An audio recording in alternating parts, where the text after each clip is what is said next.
నమస్తే, welcome to ANN. నేను మీ లక్ష్మీనాగ్ నరహరి శెట్టి. ప్రతిరోజు వార్తాపత్రికల్లో ఏవేవైతే వార్తలు ఉంటాయో వాటిని విశ్లేషించే ప్రయత్నం చేద్దాం.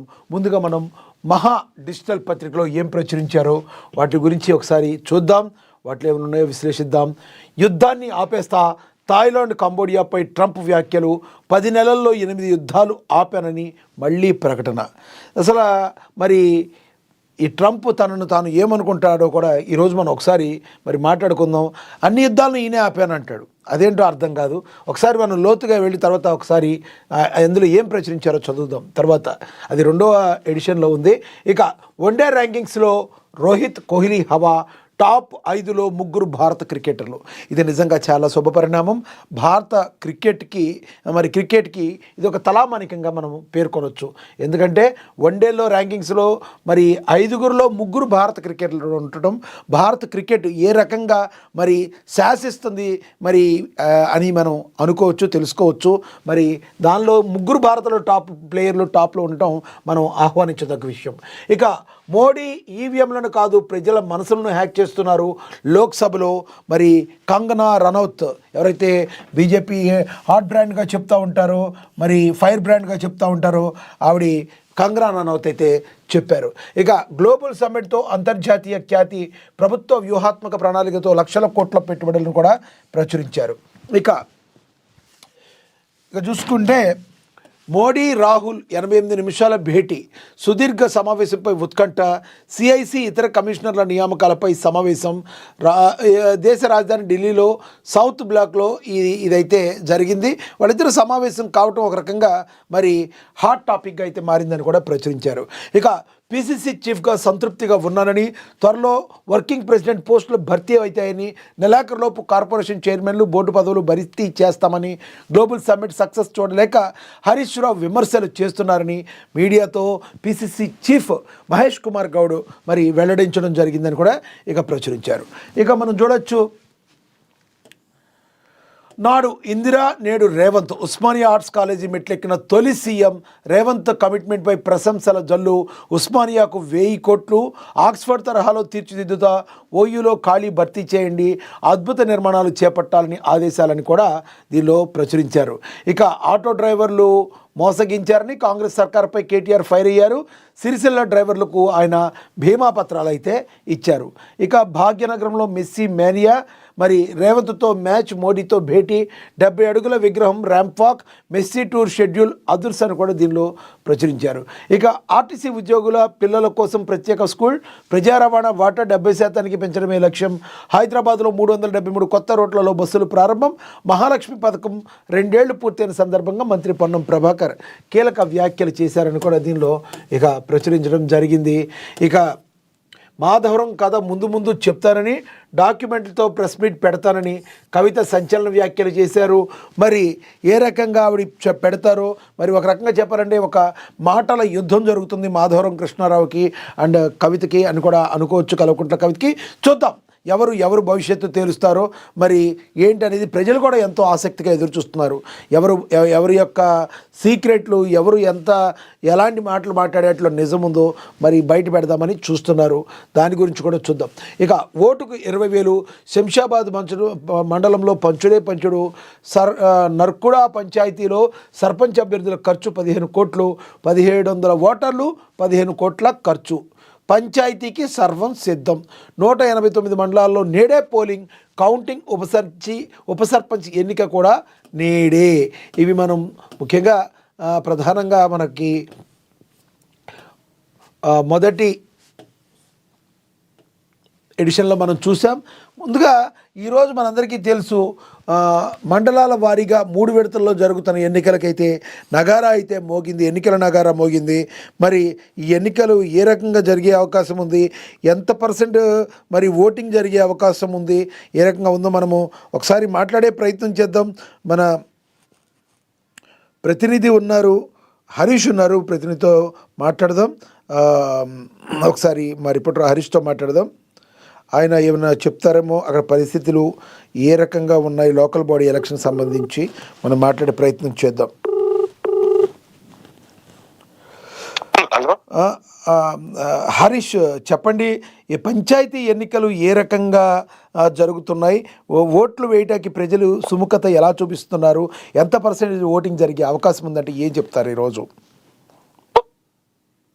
లక్ష్మణ, ఏదైతే తొలి విడత గ్రామ పంచాయతీ ఎన్నికలకు సంబంధించి కూడా సమరం మొదలైంది. ఇక రాష్ట్ర వ్యాప్తంగా 3,000 గ్రామ పంచాయతీలు, అలాగే 27,628 వార్డులకు సంబంధించి కూడా పోలింగ్ కొనసాగుతోంది. ఉదయం 7 గంటలకు సంబంధించి కూడా పోలింగ్ కొనసాగుతున్న పరిస్థితి అయితే కనిపిస్తుంది. మధ్యాహ్నం 1 గంట వరకు సంబంధించి కూడా పోలింగ్ కొనసాగనుంది. ఇక 2 గంటల నుంచి ఓట్ల లెక్కింపు, అలాగే ఏదైతే కౌంటింగ్ కి సంబంధించి కావచ్చు, ఇదే రోజు ఫలితం వెలువడనున్నది.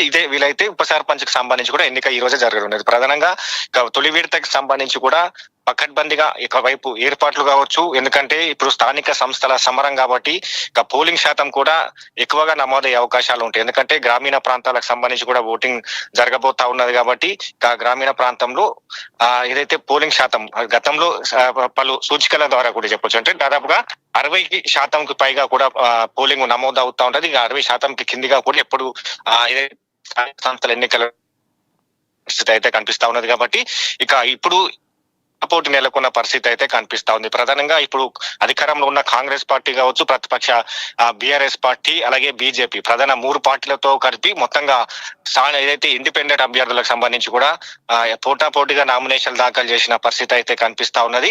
ఇక తొలి విడతలకు సంబంధించి కూడా దాదాపుగా అంటే 390 సర్పంచ్ స్థానాలకు సంబంధించి కూడా ఏకగ్రీవమైన నేపథ్యం అయితే కనిపిస్తా ఉన్నది. తొలి విడతలో 9,633 వార్డు సభ్యులకు సంబంధించి కూడా ఏకగ్రీవం అయ్యాయి. ఇక తొలి విడతలో 5 గ్రామాల్లో నామినేషన్ దాఖలు చేయని పరిస్థితి అయితే కనిపిస్తుంది. దానిపైన ఈసీ మరొకసారి ఒక నిర్ణయాన్ని తీసుకునే అవకాశం అయితే కనిపిస్తా ఉంది. కాబట్టి ఇక మొత్తంగా తొలి విడతలో ఎన్నికల బరిలో 12,960 మంది అభ్యర్థులు నిలిచారు. వార్డు సభ్యుల్లో 65,445 మంది అభ్యర్థులు, అంటే పోటీ నెలకొన్న నేపథ్యం ఉంది. అంటే ప్రస్తుతం గతంతో పోలిస్తే ఈసారి ఈ పోటీ ఎక్కువగా ఉన్నది. ఎందుకంటే గతంలో ఇట్లాంటి ఏదైతే వార్డు సభ్యులకు కావచ్చు, సర్పంచ్ స్థానాలకు సంబంధించి ఇంత ఏదైతే నామినేషన్ దాఖలు చేయలేని పరిస్థితి అయితే ఉన్నది. కాబట్టి ఇప్పుడు పోటీ నెలకొన్నదని చెప్పొచ్చు. ఇక ప్రధానంగా ఓటింగ్ కి సంబంధించి కూడా కొనసాగుతా ఉన్నది. ఇప్పుడిప్పుడే ఓటర్లంతా కూడా తమ ఓటు హక్కును వినియోగించుకుంటున్న పరిస్థితి అయితే కనిపిస్తా ఉన్నది. కాబట్టి ఇక మధ్యాహ్నం 1 గంట వరకు ఈ పోలింగ్ జరిగే అవకాశాలు అయితే హరీష్, అక్కడ ప్రధానంగా శాంతి భద్రతల విషయం ఎలా ఉంది? సంబంధిత అధికారులు ఎటువంటి గందరగోళం సృష్టించే వ్యక్తులకి పోలీసు పహారా కానీ అక్కడ ఏ రకంగా ఉంది? అక్కడ మద్యం దుకాణాలు కావచ్చు, ఇప్పటికే ఆల్రెడీ బంద్ అయి ఉన్నాయి, మన అందరికీ తెలుసు. ఎన్నికల పోలింగ్ తర్వాత అక్కడ పరిస్థితి ఎలా ఉంది? శాంతి భద్రతలకు సంబంధించి కూడా ఎట్టి పరిస్థితులు వారిపైన కూడా కఠిన చర్యలు తీసుకుంటామని కూడా ఇప్పటికే పోలీస్ శాఖ నుంచి కూడా హెచ్చరికలు జారీ చేశారు. ప్రధానంగా పోలింగ్ కేంద్రాల వద్ద కూడా సీసీ కెమెరాల బిగింపు కావచ్చు, ఇక 144 సెక్షన్ పోలింగ్ కేంద్రాల వద్ద కూడా పోలీసుల పహారాతో పాటుగా పారామిలిటరీ, అలాగే ర్యాపిడ్ యాక్షన్ ఫోర్స్ ను సిద్ధంగా ఉన్నాయి. ఎందుకంటే ఇప్పటికీ అన్ని సమస్యాత్మకమైన ప్రాంతాలను గుర్తించారు. ఆ ప్రాంతాలకు సంబంధించి కూడా పటిష్టమైన బందోబస్తును కూడా ఏర్పాటు చేశారు. ఎట్టి పరిస్థితుల్లో కూడా ప్రచారాలు నిర్వహించవద్దు, ప్రచారాలు నిర్వహించిన క్రమంలో ఆ అభ్యర్థి పైన కూడా చర్యలు తీసుకుంటామన్నట్టుగా కూడా హెచ్చరికలు జారీ చేశారు. మరోవైపు అంటే ఇప్పటికీ ఏదైతే పూర్తిగా డ్రై డేగా ప్రకటించారు. ఒకవైపు పోలీస్ శాఖ నుంచి కూడా పూర్తి స్థాయిలో బందోబస్తుతో పాటు ఇక ఏదైతే పెట్రోలింగ్ కావచ్చు, ఇతర గ్రామాలకు సంబంధించి కూడా ఎక్కడైనా ఓటర్లను మభ్యపెట్టి పరిస్థితులు కనిపిస్తున్నాయి, అట్లాంటికి సంబంధించి కూడా కఠిన చర్యలు తీసుకుంటామని కూడా చెప్పిన పరిస్థితి అయితే కనిపిస్తా ఉన్నది. ఒకవైపు మద్యం షాపులకు సంబంధించి కూడా ఇప్పటికే ఆదేశాలు జారీ చేశారు. మద్యం షాపులకు సంబంధించి కూడా మొన్నటి నుంచి మద్యం షాపుల బంద్ కొనసాగుతున్న నేపథ్యం అయితే కనిపిస్తా ఉన్నది. కాబట్టి ఇక ఎన్నికలను ఏదైతే శాంతి భద్రత నడుమ నిర్వహించాలని కూడా ఇప్పటికే ఈసీ కావచ్చు, వైపు పోలీస్ శాఖ నుంచి కూడా ఆదేశాలు జారీ చేసిన నేపథ్యంలో పూర్తి స్థాయిలో ఇప్పటికైతే ప్రశాంతంగా కొనసాగుతున్నది. కొన్ని ఘటనలు కూడా చోటు చేసుకుంటున్న నేపథ్యం అయితే కనిపిస్తా ఉన్నది. ఇప్పుడైతే అంటే తాజా సమాచారం ప్రకారం ఇప్పుడిప్పుడే మందకోడిగా పోలింగ్ కొనసాగుతున్న నేపథ్యం అయితే కనిపిస్తా ఉన్నది. కాబట్టి పూర్తి స్థాయిలో ఏదైతే 12 తర్వాత కూడా ఇక ఈ పోలింగ్ శాతం పెరిగే అవకాశం అయితే కొన్ని సంఘటనలు చోటు చేసుకుని కేతాపల్లి మండలంలో కాంగ్రెస్ బీఆర్ఎస్ వర్గాల మధ్య ఘర్షణ చోటు చేసుకున్న వాతావరణం అయితే కనిపిస్తా ఉంది. అక్కడ కత్తులు రాళ్లతో ఇరు వర్గాల దాడి చేసుకున్న పరిస్థితులు అయితే కనిపిస్తున్నాయి. ఈ నలుగురికి సంబంధించి కూడా అక్కడ పోలీసులకు సంబంధించి కూడా వాళ్ళని అక్కడి నుంచి పంపించారు. పోలీసులు ఇంకా భారీగా మోహరించిన నేపథ్యం అయితే కనిపిస్తా ఉన్నది. కాబట్టి ఇట్లాంటి సంఘటనలు చోటు చేసుకోకుండా ఎప్పటికప్పుడు పోలీసులు నిఘా నీడలో కూడా ఎన్నికలు కొనసాగుతున్నాయని చెప్పి పోలింగ్ కొనసాగుతుందని చెప్పొచ్చు. Lakshminath, thank you Harish. అదే చూసాం కదా, కొన్ని చోట్ల అక్కడక్కడ సంఘటనలు అయితే జరుగుతున్నాయి. కాంగ్రెస్ బీఆర్ఎస్ వర్గాల మధ్య కొంత అలజడి అయితే చెలరేగింది. మరి కర్రలతో దాడి చేసుకున్న పరిస్థితి, అక్కడ శాంతి భద్రతలకు విఘాతం కలగకుండా ఉండేందుకు మరి పోలీసులు కఠిన చర్యలు తీసుకుంటున్నట్లుగా కూడా మరి మా ప్రతినిధి చెప్పడం జరిగింది. దీన్ని బట్టి చూస్తే పంచాయతీ ఎన్నికలు కూడా ఎక్కడ తగ్గేటట్టు లేకుండా ప్రతి రాజకీయ పార్టీ కూడా ఎంతో ప్రతిష్టాత్మకంగా తీసుకున్న పరిస్థితి. రానున్న రోజుల్లో రానున్న గంటల్లో మరి ఎవరు ఏమి ఎంతవరకు గెలుపుంది, ఎవరికి గెలుపు అవకాశం అనేది తెలిసిపోతుంది. మధ్యాహ్నం కల్లా మరి తెలిసిపోయే అవకాశం అయితే ఉంది. ఇక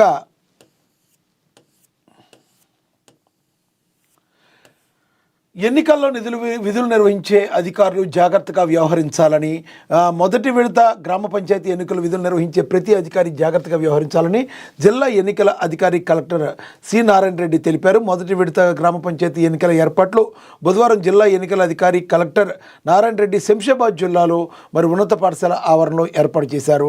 ఇక పంచాయతీ ఎన్నికల్లో సమర్థవంతంగా నిర్వహించాలని కరీంనగర్తో కూడా మరి చెప్పారు. హుజూర్ నగర్ ప్రతి ఒక్కరికి సమాన హక్కులు అని చెప్పి మరి దీనిలో కూడా ప్రచురించారు. ఓవరాల్గా ఎన్నికల నిర్వహణకైతే అన్నీ కూడా రాష్ట్ర వ్యాప్తంగా ఎక్కడైతే 3 దశల్లో ఎన్నికలు నిర్వహిస్తున్నారో ఆయా ప్రదేశాల్లో ఎక్కడైతే ఎన్నికలు జరుగుతున్నాయో అక్కడ 100% మరి శాంతి భద్రతలకు విఘాతం కలగకుండా ఉండే విధంగా ఉండడానికి మరి పోలీసులు గట్టి బందోబస్తు అయితే ఏర్పాటు చేశారు.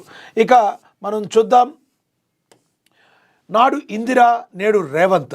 ఉస్మానియా ఆర్ట్స్ కాలేజీ మెట్లెక్కిన తొలి సీఎం రేవంత్ కమిట్మెంట్పై ప్రశంసల జల్లు. ఉస్మానియాకు 1000 కోట్లు ఆక్స్ఫర్డ్ తరహాలో తీర్చిదిద్దుతామని, ఓయూలో ఖాళీలు భర్తీ చేయండి, అద్భుత నిర్మాణాలు చేపట్టాలని రేవంత్ రెడ్డి మాట్లాడినట్టుగా కూడా మరి చెప్పినట్టుగా ఆదేశాలు జారీ చేసినట్టుగా ప్రచురించారు. ఇక ఉస్మానియా యూనివర్సిటీ అంటే పోరాటాల గడ్డ. 1965లో ఈ దేశ ప్రధాని ఆర్ట్స్ కాలేజీ మెట్లెక్కారు. ఆ తర్వాత ఏపీఎం సీఎం కూడా ఇక్కడికి రాలేదు.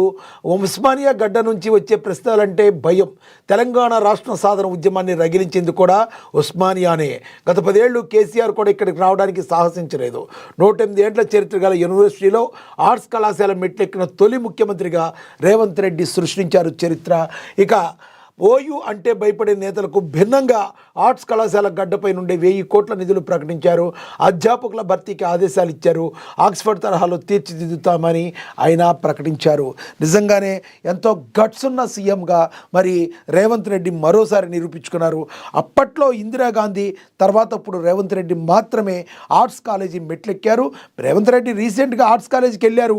నేను వస్తాను, మళ్ళీ మీకు నేను వచ్చి మీకు దగ్గర ఉన్న సమస్యలను పరిష్కరిస్తానని చెప్పారు.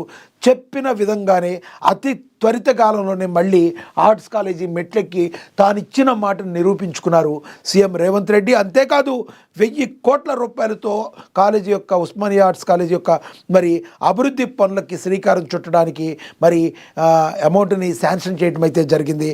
ఈ రకంగా చెప్తే రేవంత్ రెడ్డి ఎంత కమిట్మెంట్తో ఉన్నారో, ఆయన ఎంత రాష్ట్రం యొక్క అభివృద్ధి మీద ధ్యేయం ఉన్నారో, రాష్ట్రం యొక్క అభివృద్ధి ఏ విధంగా కాంక్షిస్తున్నారో, మరి విద్యార్థుల యొక్క భవిష్యత్తు కోసం ఎంత తప్పిస్తున్నారో మనమైతే అర్థం చేసుకోవచ్చు. మరి ఉస్మానియా ఆర్ట్స్ కాలేజీలో వచ్చే ప్రశ్నలు, అక్కడ ఉన్న సమస్యలని మరి ఎదుర్కొనడానికి మరి గతంలో ఉన్న మరి హేమీలు అన్నట్టుగా తెలంగాణ రాష్ట్ర జాతి పితగా చెప్పుకోబడే కొంతమంది చెప్పుకుంటూ ఉంటారు కదా, మరి ఆయన కేసీఆర్ లాంటి వ్యక్తి కూడా మరి ఆర్ట్స్ కాలేజీకి వెళ్ళటానికి 1కి 100 సార్లు ఆలోచించి వెళ్ళలేని పరిస్థితి. ఎందుకంటే అక్కడ వచ్చే క్వశ్చన్లకి సమాధానం చెప్పాలంటే మరి దానికి గట్స్ ఉండాలి. అదేవిధంగా అంత గట్స్ అంత కమిట్మెంట్ గల నేతగా సీఎం రేవంత్ రెడ్డి మరి ఈ రోజున నిరూపించుకున్నారు. ఇందిరా తర్వాత ఆ రకంగా వెళ్ళిన ఏకైక సీఎంగా కూడా మరి మనం రేవంత్ని చూడవచ్చు.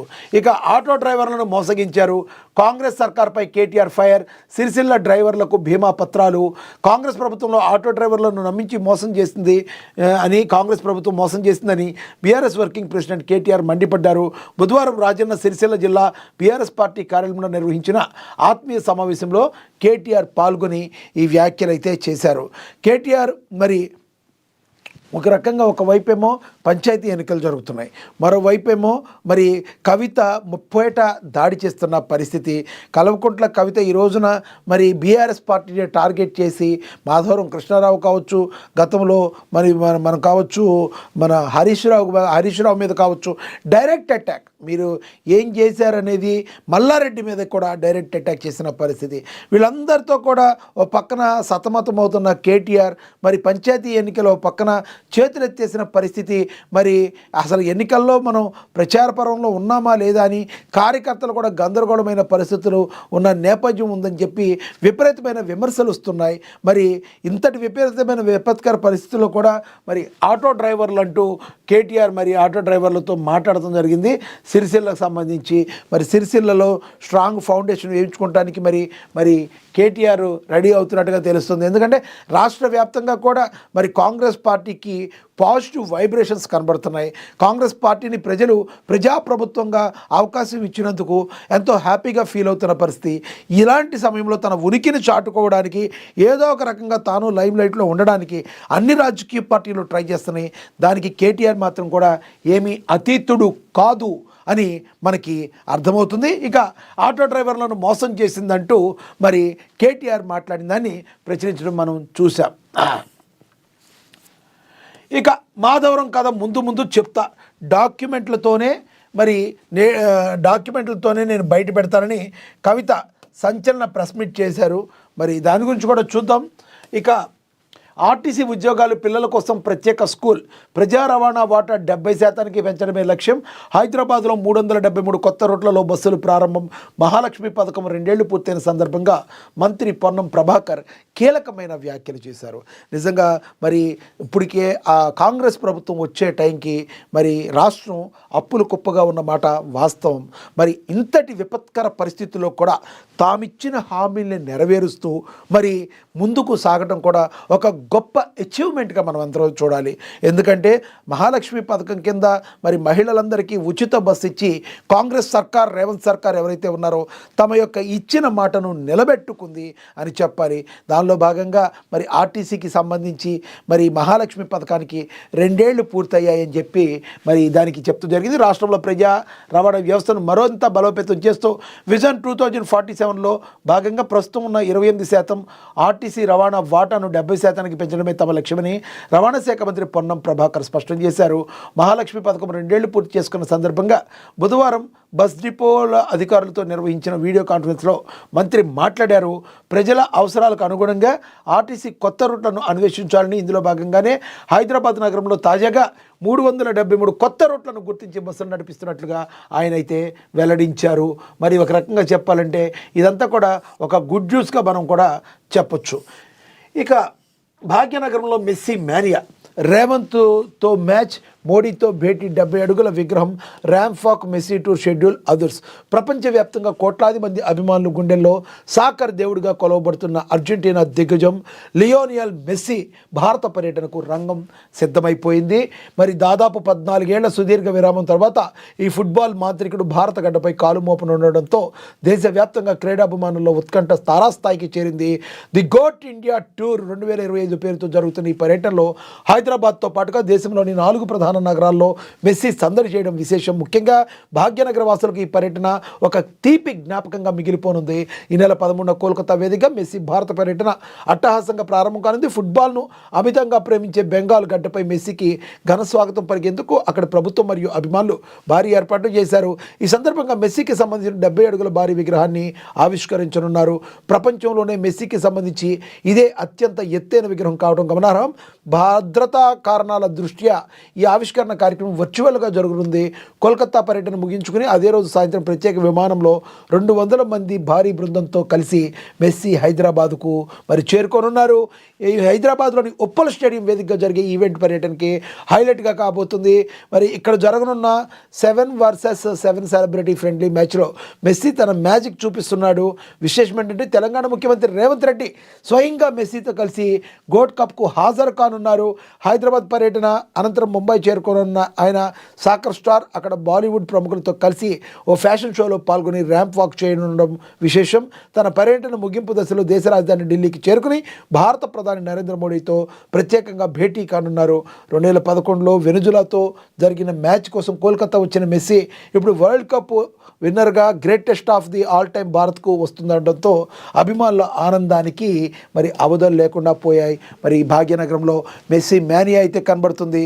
మరి భాగ్యనగరానికి మరి క్రీడా స్ఫూర్తిని రగించడానికి మెస్సీ పర్యటన ఎంతగానో ఉపయోగపడుతుందని మరి రాష్ట్ర ప్రభుత్వం కూడా ఇక చెప్తుంది. ఇక మనం చూడొచ్చు, పంచాయతీకి సర్వం సిద్ధం. 189 మండలాలు నేడే పోలింగ్, కౌంటింగ్, ఉప సర్పంచ్ కౌంటింగ్ కూడా నేడే. ఈ ఎన్నికలకు సంబంధించి కొత్త లేటెస్ట్ అప్డేట్ కోసం మన ప్రతినిధితో ఒకసారి మాట్లాడదాం.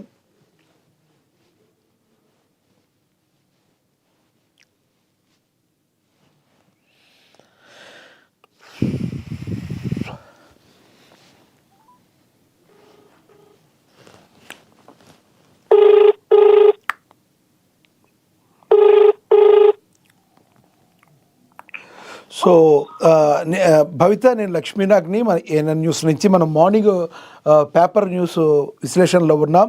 మరి ఏ రకంగా ఈ రోజున ఎన్నికలు జరగబోతున్నాయి, అక్కడ పరిస్థితులు ఏ రకంగా ఉన్నాయి చెప్తారా? ఎంతవరకు పోలింగ్ జరుగుతుంది? ఎస్ లక్ష్మీనాథ్, ఈ రోజు రాష్ట్ర వ్యాప్తంగా 3 విడతల్లోగా లోకల్ బాడీ ఎన్నికలు జరుగుతుండగా ఈ రోజు మొదటి విడత ఎన్నికలకు ఇప్పటికే రాష్ట్ర ప్రభుత్వం అన్ని ఏర్పాట్లు కూడా సిద్ధం చేసింది. దానికి సంబంధించి నిన్న EC election commission press meet కూడా పెట్టి పూర్తి స్థాయిలో ఇప్పటికే అన్ని ఏర్పాట్లు కూడా పూర్తి చేశామని చెప్పారు. అయితే ఈ రోజు ఉదయం 7 గంటల ప్రాంతంలో ప్రారంభమైనటువంటి పోలింగ్ మధ్యాహ్నం 1 గంటల వరకు ఈ పోలింగ్ జరగనుంది. 2 గంటల తర్వాత ఇదే రోజు కౌంటింగ్ నిర్వహించి ఇదే రోజు ఫలితాలు కూడా వెల్లడించనున్నారు. అయితే మొదటి విడత జరిగేటువంటి ఈ పోలింగ్ సంబంధించి దాదాపుగా మొత్తం 189 మండలాలలో పోలింగ్ జరగగా దాదాపు ఇందులో 4000కు పైచీలకు గ్రామ పంచాయతీలలో ఈ రోజు ఎలక్షన్స్ జరుగుతున్నాయి. అంతేకాకుండా వార్డుల సంఖ్య మనం చూసినట్లయితే 37,440 వార్డులు ఉన్నాయి. మొత్తంగా పోలింగ్ స్టేషన్ అని గుర్తించింది 37,562 పోలింగ్ స్టేషన్లు ఉండగా ఓవరాల్ గా మొత్తం గ్రామ పంచాయతీలు 4,236 గ్రామ పంచాయతీలకు సంబంధించి 56,000కు పైచీలకు ఈ రోజు ఓటర్లు వాళ్ళ యొక్క ఓటును నమోదు చేసుకోబోతున్నారు. అందులో ముఖ్యంగా పురుషులు 27,000 పైచీలకు ఉంటా, మహిళలు 28,000 పైచీలకు ఓటర్లు ఉన్నట్టుగా కూడా ఇప్పటికే ఏసీసీ ప్రకటించింది. అయితే పూర్తి స్థాయిలో మొదటి విడత ఎన్నికలకు సంబంధించి లోకల్ బాడీ ఎన్నికలకు సంబంధించి ఈ రోజు పూర్తి కాబోతున్నాయి. అయితే మధ్యాహ్నం 1 గంటల వరకు కూడా ఈ యొక్క పోలింగ్ జరగనుంది. అయితే చల్లగాలి విషయంలో చల్లగాలి ఏదైనా పోలింగ్ మీద ప్రభావం చూపే అవకాశం ఉందంటారా? ఎందుకంటే మార్నింగ్ నుంచి శీతల గాలి వస్తున్న పరిస్థితి 8:30-9 వరకు. మరి ఏ టైంలో పోలింగ్ ఊపందుకునే అవకాశం ఉందంటారు? ఇప్పటికైతే కొన్ని ప్రాంతాలలో 7 పూర్తి 8 దాటింది కాబట్టి ఇప్పుడిప్పుడే కొంత పోలింగ్ బూత్లకి ఓటర్లు కూడా చేరుకుంటున్న పరిస్థితి కనబడుతుంది. ఉదయం 7 గంటల ప్రాంతం నుంచే కొంత పోలింగ్ ప్రారంభమైనప్పటికీ కూడా అప్పుడు కొంత నెమ్మదిగా జరిగిందని మనం చెప్పుకోవచ్చు. ఎందుకంటే ఉదయం 7 గంటల ప్రాంతంలో ఇంకా చాలా ప్రాంతాల్లో మంచు కురిసినటువంటి పరిస్థితి ఉంటుంది కాబట్టి ఓటర్లు ఎవరు కూడా ఆ సమయంలో బయటకు వచ్చి ఓటకు వినియోగించుకోవడానికి ఎవరు కూడా ఇంట్రెస్ట్ చూపరు. కాబట్టి దాదాపు ఇప్పుడిప్పుడే కొంతమంది బయటికి రావడం, అంటే వాళ్ళ పరిధి నిమిత్తం బయటికి వెళ్లే వారు కూడా ఉంటారు కాబట్టి ఈ సమయంలో దాదాపు 8 నుంచి 9 గంటల ప్రాంతంలో చాలా మంది కూడా వాళ్ళ యొక్క ఓటు హక్కు నమోదు చేసుకోవడానికి కూడా అంటే వినియోగించుకోవడానికి కూడా ఓటర్లు వాళ్ళ యొక్క పోలింగ్ బూత్ లోకి వెళ్తున్న పరిస్థితి అయితే కనబడుతుంది. ఎందుకంటే 10 తర్వాత ఎవరైతే అంటే దాదాపు ఇండ్లలో ఉండే వాళ్ళు కావచ్చు, యువత కావచ్చు, అంటే నార్మల్ గా ఎక్కువ అంటే మహిళలు కావచ్చు, వృద్ధులు కావచ్చు, వీళ్ళందరూ కూడా దాదాపు 10 గంటల ప్రాంతం తర్వాతనే ఓటర్లు వాళ్ళ యొక్క అంటే ఓటును వినియోగించుకోవడానికి పోలింగ్ స్టేషన్ లకు వెళ్లే పరిస్థితి కనబడుతుంది. మొత్తంగా మనం చూసినట్లయితే అర్బన్ ఏరియాలో మాత్రం రూరల్ కంటే కూడా తక్కువ ఎప్పుడు ఓటింగ్ శాతం నమోదవుతూ వస్తుంది. ఎక్కువ గ్రామాలకు చెందినటువంటి ప్రజలే వారి యొక్క ఓటు హక్కును వినియోగించుకోవడానికి కూడా ఎక్కువగా ఇంట్రెస్ట్ చూపించిన వైనం కనబడుతుంది. ఇప్పటికే మనం చూసాము చాలా గ్రామ పంచాయతీలో కూడా ఏకగ్రీవంగా ఎన్నుకున్న పరిస్థితి కనబడుతుంది. అయితే మిగతా ప్రాంతాలకు సంబంధించి మాత్రం ఈ యొక్క పోలింగ్ అయితే కొనసాగుతుందని చెప్పుకోవాలి. దాదాపుగా ఈ పోలింగ్ స్టేషన్లకు సంబంధించి 248 పోలింగ్ స్టేషన్లను సమస్యాత్మక ప్రాంతాలుగా గుర్తించింది ఎస్ఈసి. అయితే వీటికి సంబంధించి డబుల్ అంటే 2 అంచెల భద్రత కొనసాగుతూ వస్తుంది. ప్రతి పోలింగ్ బూత్ వద్ద దగ్గర కూడా పోలీస్ సెక్యూరిటీతో తో పాటు రిటర్నింగ్ ఆఫీసర్లతో పాటు అబ్జర్వర్లను కూడా ఉంచింది. ఎక్కడ కూడా ఇలాంటి ఇబ్బందులు తలెత్తకుండా అన్ని ఏర్పాట్లు చేసింది. పోలింగ్ స్టేషన్ల దగ్గర సీసీ కెమెరాలను కూడా ఏర్పాటు చేసిన సందర్భం అయితే కనబడుతుంది. Right, thank you Bhavitha. So ఓవరాల్గా ఈ రకంగా పంచాయతీ ఎన్నికలు జరుగుతున్నాయి. మరి రిజల్ట్ కూడా సాయంత్రానికి వచ్చేస్తాయి. ఇక గ్లోబల్ సమ్మిట్తో అంతర్జాతీయ ఖ్యాతి సంపాదించినట్టుగా కూడా మరి మొదటి పేజీలో మనం చూస్తాం ఇందాక. ఇక పంచాయతీ ఎన్నికలకు సర్వం సిద్ధమైంది, దాని గురించి కూడా మనం డిస్కస్ చేసాం. ఇక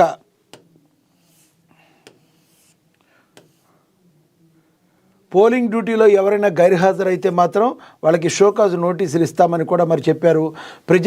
కాంగ్రెస్ ప్రజాప్రభుత్వ పథకాలను ప్రజల్లోకి విస్తృతంగా తీసుకెళ్లాలని, అధికార పార్టీ సర్పంచులను గెలిపించుకుంటేనే అభివృద్ధి జరుగుతుందని స్థానిక ఎన్నికలపైన దిశానిర్దేశం చేశారు ఎమ్మెల్యే కుంభం అనిల్ అని చెప్పి కూడా మరి ప్రచురించడం జరిగింది. ఇక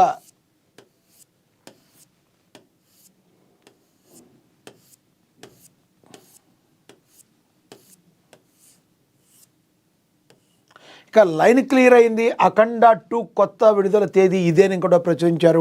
అఖండ 2 చిత్రం విడుదలకు మార్గం సుగమమైంది. కొత్త విడుదల తేదీని నిర్మాణ సంస్థ 14 రీల్స్ ప్లస్ ప్రకటించింది. డిసెంబర్ 12న ఈ సినిమా విడుదలవుతుందని వెల్లడించింది. బాలకృష్ణ ప్రధాన పాత్రలో బోయపాటి శ్రీను దర్శకత్వంలో తెరకెక్కిన ఈ సినిమా డిసెంబర్ 5న విడుదల కావాల్సి ఉండగా చివరి నిమిషంలో వాయిదా పడిన సంగతి తెలిసిందే. ఆర్థిక సమస్యల పరిష్కారం అనంతరం తాజాగా కొత్త తేదీ వివరాలను నిర్మాణ సంస్థ వెల్లడిస్తూ పోస్టర్ విడుదల చేస్తుంది. ఈ నెల 11న ప్రీమియర్ ప్రదర్శించినట్టుగా తెలిపింది. అడ్వాన్స్ బుకింగ్ తరహాలోనే ఓపెన్ అవుతాయని పేర్కొంది. అఖండాకు సీక్వెల్గా రూపొందిన ఈ సినిమా కోసం అభిమానులు ఎంతో ఆసక్తిగా ఎదురుచూస్తున్నారు. 3Dలోనూ ఈ సినిమా ప్రేక్షకులను అలరించనుంది. సనాతన ధర్మం ప్రధానాంశంగా రూపొందించిన ఈ యాక్షన్ మూవీలో సంయుక్త హీరోయిన్ ఆది పినిశెట్టి విలన్గా మనకి మరి కనిపించబోతున్నారు. మరి ఎట్టకేలకు మరి నందమూరి అభిమానులు, బాలయ్య బాబు అభిమానులందరికీ కూడా 14 రీల్స్ సంస్థ గుడ్ న్యూస్ని అయితే చెప్పింది. మరి డిసెంబర్ 12వ తేదీన మరి ఈ సినిమా మరి థియేటర్లోకి రాబోతుంది.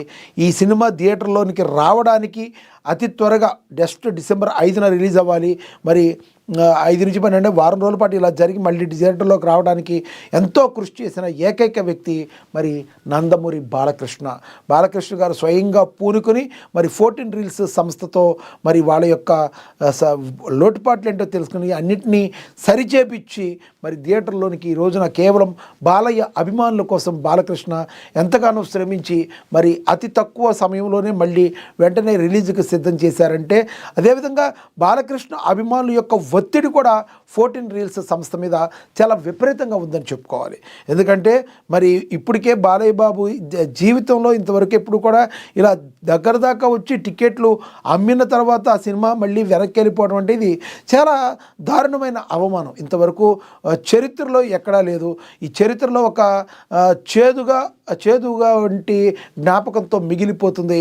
మరి అఖండ 2కి సంబంధించిన పరిస్థితి బాలయ్య బాబు జీర్ణించుకోలేని పరిస్థితి, బాలయ్య బాబు అభిమానులు అంతకంటే జీర్ణించుకోలేని పరిస్థితి. ఏదేమైనప్పటికీ గతం అన్నట్టుగా మరి అంచనాలను మళ్ళీ అందుకుంటానికి ఇప్పటికే అఖండ మీద ఎలా ఉందో అఖండ 2 మీద బజ్ అలాగే ఉంది. ఏదేమైనప్పటికీ స్పెషల్గా మళ్ళీ దీని గురించి మళ్ళీ సపరేట్గా ప్రోగ్రామ్స్ ప్రమోషన్స్ ఏమీ చేయాల్సిన అవసరం లేదు. అఖండ 2 గురించి ఆల్రెడీ ఏం జరిగిందో ఈ వారం రోజుల్లో విపరీతమైన పబ్లిసిటీ, మామూలుగా ప్రమోషన్స్ చేయడం కంటే కూడా ఎక్కువ పబ్లిసిటీ వచ్చింది. అఖండ 2 పోస్ట్పోన్ అయింది, అఖండ 2 పోస్ట్పోన్ అయిందని. అది ఎంత అయిందో ఇప్పుడు అఖండ 2 ఇలా 12వ తారీఖున రిలీజ్ కాబోతుందని, అంతే విధంగా మరి జనాలందరిలోకి వెళ్ళటం వలన సరైన సమయంలో రిలీజ్ అయ్యి మరి ఇప్పటికే డైరెక్టర్ కానీ 14 రీల్స్ సంస్థ కానీ చెప్తుంది మరి ఎప్పుడు వచ్చామన్నది కాదని ఆ బుల్లెట్ దిగిందా లేదా. మరి ఇప్పుడు 100% ఈ సినిమా రిలీజ్ కాబోతుంది. ఎప్పుడు రిలీజ్ అయినా కూడా లేట్గా రిలీజ్ అయినా లేటెస్ట్గా బ్లాక్ బస్టర్ కొట్టబోతున్నామని చెప్పి ఇప్పటికే 14 రీల్స్ సంస్థ మరి బోయపాటి సీను, బాలకృష్ణ గారు వీళ్ళందరూ కూడా సినిమా యూనిట్ మొత్తం ఎంతో కాన్ఫిడెంట్గా ఉన్నారు. అంతకంటే కాన్ఫిడెంట్గా బాలయ్య బాబు అభిమానులు కూడా ఉన్నారు. చూడాలి మరి ఎంత ఈ సెన్సేషన్లు క్రియేట్ చేయబోతుందో అనేదాన్ని, ఎంత సెన్సేషన్ క్రియేట్ చేయబోతుందో అనేదాన్ని మనం చూడాలి. ఇక జయశ్రీ ఓ అందమైన నక్షత్రమని వైవిధ్యమైన పాత్రలతో మరి నిన్న మనం చెప్పుకున్నాం. మరి తమన్నా భాటియా మరి తనకంటూ ఒక ప్రత్యేక స్థానాన్ని అయితే సంపాదించుకుంది తమన్నా భాటియా.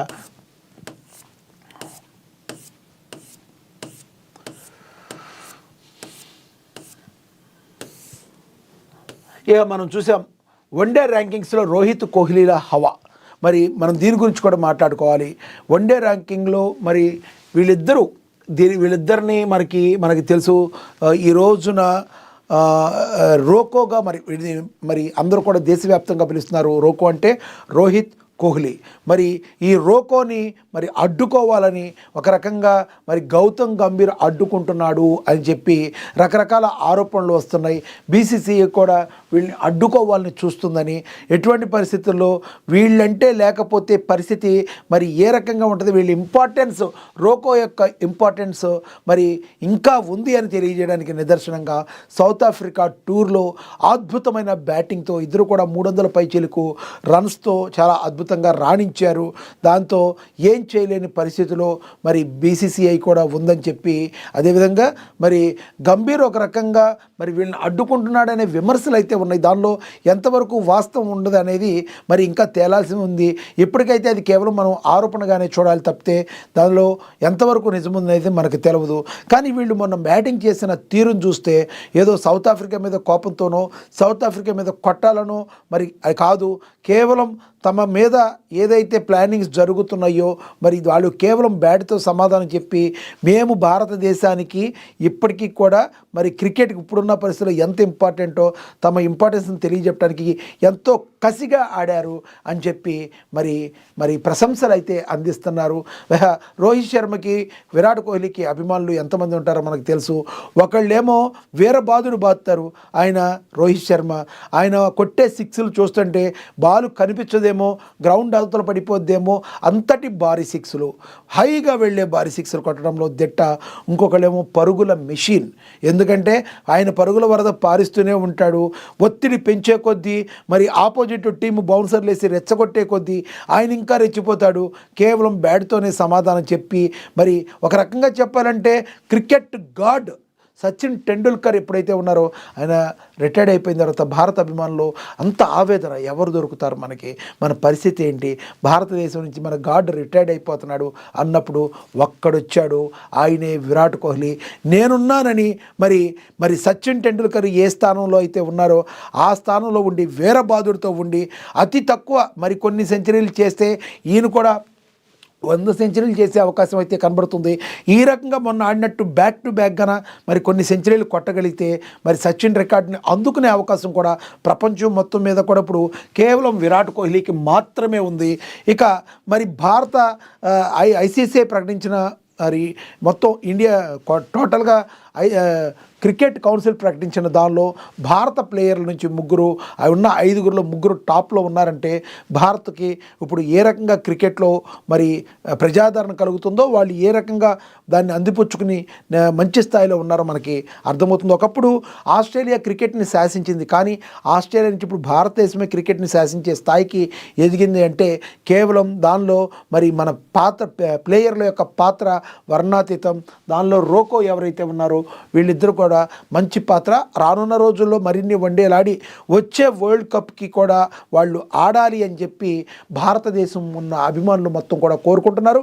ఇన్ఫ్యాక్ట్ భారతదేశంలో అందరూ కూడా మరి కోరుకుంటున్నారు, ఎందుకంటే వాళ్ళ యొక్క ఆవశ్యకత ఎంతైనా ఉంది. ఎందుకంటే అందరూ కొత్త వాళ్ళు వచ్చినంత మాత్రాన మరి ఒకేసారి టీము గట్టిగా నిలబడాలంటే కష్టమవుతుంది. అనుభవం అనేది చాలా ఇంపార్టెంట్. తమ యొక్క అనుభవాన్ని జోడించి ఏ రకంగా మ్యాచ్లను గెలవాలో ఇప్పుడు వస్తున్న యంగ్స్టర్స్ క్రికెటర్ అందరికీ కూడా వీళ్ళెంతో స్ఫూర్తిగా నిలిచే అవకాశం ఉంటుంది. రోహిత్ శర్మకు, విరాట్ కోహ్లీ వచ్చే ఏదైతే వరల్డ్ కప్ ఉందో అప్పటి వరకు కూడా ఆడాలని మరి అభిమానులందరూ కోరుకుంటున్నారు. మీరేమనుకుంటున్నారు విరాట్ కోహ్లీ, రోహిత్ శర్మ గురించి కింద కామెంట్ బాక్స్ రూపంలో కామెంట్ చేయండి.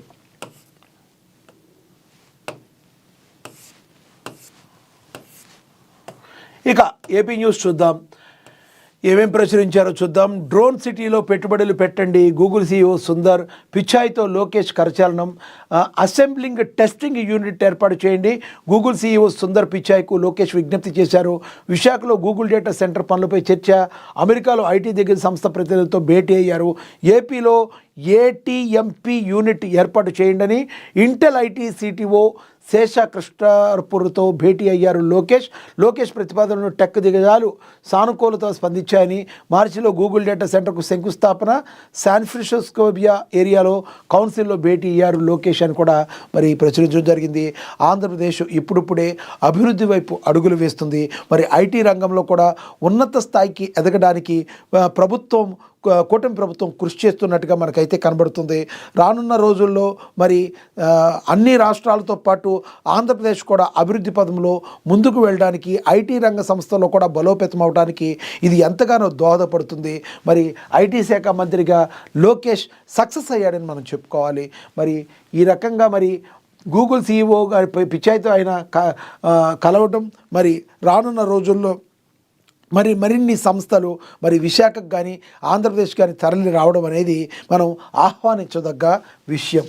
ఇక పరుగులు తీయాలి, మంత్రులు, కార్యదర్శులు, హెచ్ఓడీలకు సీఎం ఆదేశం ఇచ్చారు. ఆయా శాఖల పనితీరుపై సుదీర్ఘ సమీక్ష చేశారు. ప్రోగ్రెస్ రిపోర్ట్, సంతృప్తి శాతాలతో ప్రజెంటేషన్, నిర్దిష్ట లక్ష్యాలు విదేశిస్తూ ఆదేశాలు ఇచ్చారు.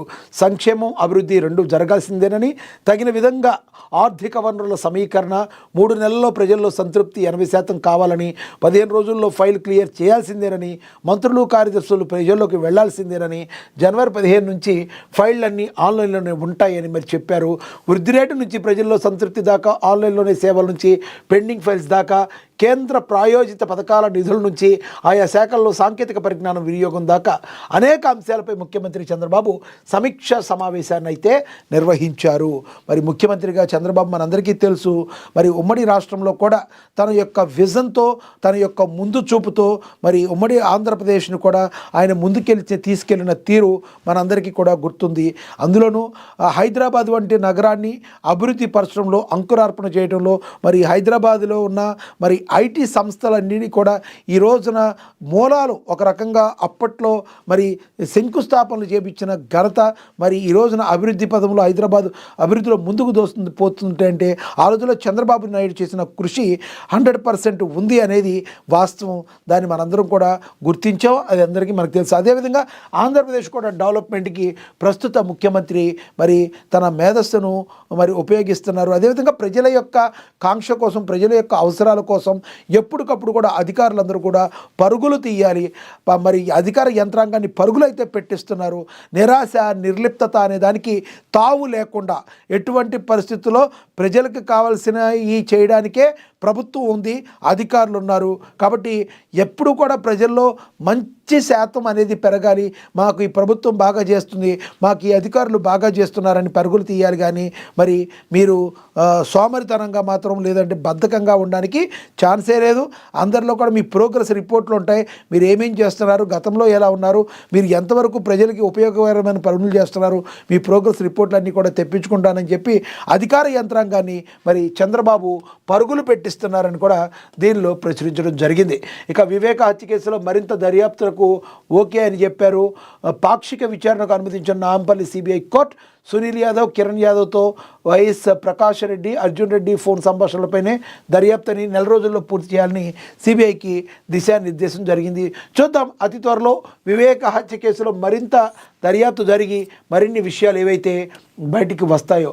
ఇక ప్రాయోజిత సంక్షోభమని ఇండిగో విమానాల రద్దు ఉద్దేశపూర్వకమేమీ కావచ్చు కేంద్ర మంత్రి రామ్మోహన్ నాయుడు చెప్పారు. ఇండిగో సంక్షోభం భారీగా విమానాల రద్దు ఉద్దేశపూర్వకమే అయ్యి ఉండవచ్చునని పౌర విమానయాన శాఖ మంత్రి కింజరాపు రామ్మోహన్ నాయుడు పేర్కొన్నారు. సంక్షోభం ముందు వరకు ఉన్న పరిస్థితి, విమాన సర్వీసుల నిర్వహణ తీరును చూస్తే అసలు ఇలా జరిగి ఉండాల్సింది కాదని చెప్పారు. అవసరమైతే ఇండిగో సీఈఓ పీటర్ ఎల్బర్సన్ను తొలగించేందుకు భారీగా జరిమానాలు విధించేందుకు కూడా సిద్ధమని తెలిపారు. ఇండిగోపై కఠిన చర్యలు చేపడతామని, భవిష్యత్తులో విమానయాన శాఖను ఎవరూ తేలిగ్గా తీసుకోలేని స్థాయిలో ఈ చర్యలు ఉంటాయని మరి అచ్చెన్నాయుడు అయితే చెప్పారు. మరి ఏదైతే ఏం జరిగింది అనేదానికి మరి ఇప్పటి నుంచి లెక్కలేసుకుని మరి ఇక్కడి నుంచి అయినా ప్రజలకి ఎటువంటి పరిస్థితుల్లో ఇలాంటి ప్రాబ్లమ్స్ రాకుండా ఉండడానికి మరి తగు జాగ్రత్తలు తీసుకోవాల్సిన బాధ్యత మరి విమానయాన శాఖ మంత్రి మరి ఎవరైతే ఉన్నారో అచ్చెన్నాయుడు మీద అయితే ఉంది. ఏం జరిగిందో తెలుసుకోవాలి. నిజంగా కావాలని చేస్తే వాళ్ళని మాత్రం కఠినంగా శిక్షించాల్సిన అవసరం అయితే ఉంటుంది. ఇక షా వర్సెస్ రాహుల్ అని ఎన్నికల సంస్కరణపై పార్లమెంట్లో వాడివేడి చర్చ జరిగిందని కూడా ప్రచురించారు.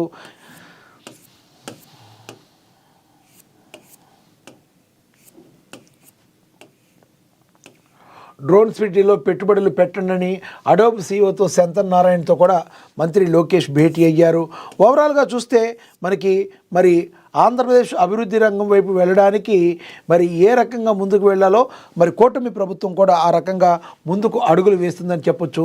ఇక ఇంకోటి చూడొచ్చు, ఇక్కడ టార్గెట్ గగన్యాన్ 2027 డిసెంబర్ నాటికి గగన్యాన్ ప్రయోగం అరుదైన మైలురాయికి సిద్ధమవుతున్న ఇస్రో మరి సోవియట్ యూనియన్ సహకారంతో 1975లో తొలిసారిగా ఆర్యభట్ట ఉపగ్రహాన్ని అంతరిక్షంలోకి పంపింది భారత్.